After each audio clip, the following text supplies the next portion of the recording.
Hey guys, got some great news as well. I got some new items for our shows. Last week sometime, I was out at the storage facility for Make Your Own Medievals weaponry and armor, and I was helping them do some research on some of their armor and helping them with sorting out some of the armor and the weaponry.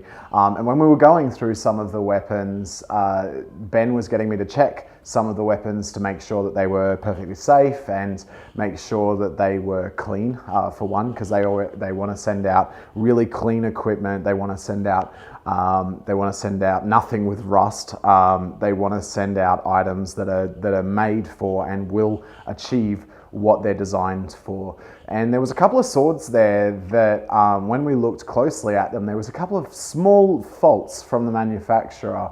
Nothing too much to worry about, especially for display items. But as a thank you, Ben actually gave me two of those swords. So we have a new one here, which is really cool. I've got to do some research to check the authority with the blade and the guard. It's slightly heavier than the swords would have been made in the period, but that's for safety reasons. I only like to have blunt equipment in my shows because kids pick stuff up, and when kids pick stuff up, they go, ooh, shiny, like this, and if it's sharp, they will cut themselves. I'll probably take that tip off just because, again, kids tend to be silly, and if they swing it over their head, which they're told not to, and I haven't actually had it happen, but if it does happen, I don't want that spike going near anyone's heads. But this one's really, really cool. So thank you, Ben. And this is the other one. Now, this one can't be sold, or he didn't want to sell this one because of some of the marks on there. So I'm going to be able to polish those out, clean it up. There was also a little crack in the blade, which looks like it was just a manufacturing fault. But because of that, this is a combat-ready sword. It's one that's sold for combat. And because of that particular fault, that little crack, which I think I'm going to be able to sand out, Ben wasn't happy to send it off to his customers, because if he sends it out, it's got a crack in it and someone hits someone and it does actually fail, he would feel really responsible for that. So props to Ben for making sure that he really looks after his customers. So massive thanks to Make Your Own Medieval. We've got two new swords, which is awesome. Which is really good because I've lent out so many of my swords to other combatants that I actually don't know where most of them are. So we're getting a little bit low on swords. So adding these two to our collections is awesome. So check out Make Your Own Medieval, guys. They supply some really cool armor, some really cool weaponry. We're tending to use a lot of their stuff now as well. I'm buying more and more of their equipment. We've got a pouch, we've got some helmets. I'm possibly buying a new breastplate because check it out. It's sexy. I like it.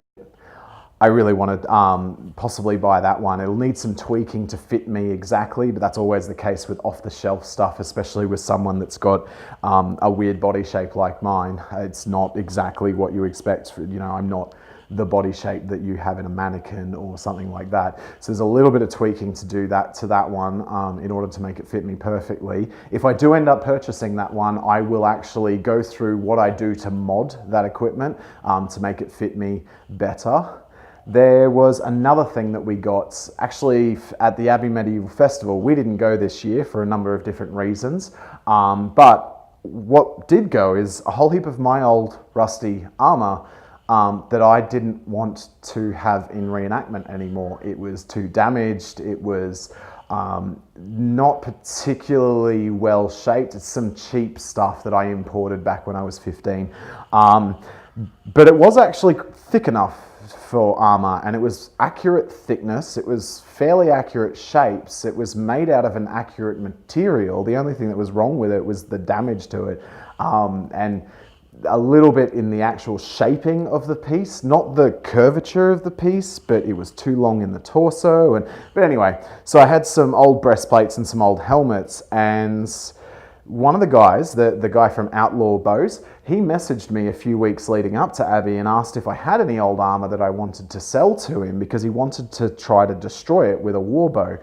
And I said, mate, you can have this armor. And as a thank you, and it's completely surprised, he actually made me a bow, which is awesome because I've never owned a longbow. I've never purchased a longbow. I've never really used longbows. Archery has never been something I've been interested in, mostly because I want to spend all my money on armor and weapons. So getting this longbow, it's a little 33-pound, 28-inch longbow, 28-inch draw. So it's going to be a draw to about here, which is good. 33 pounds is a fantastic lightweight to start with for me to learn how to shoot a bow. He's actually making me some arrows as well, which I'm really excited about. It's all handmade.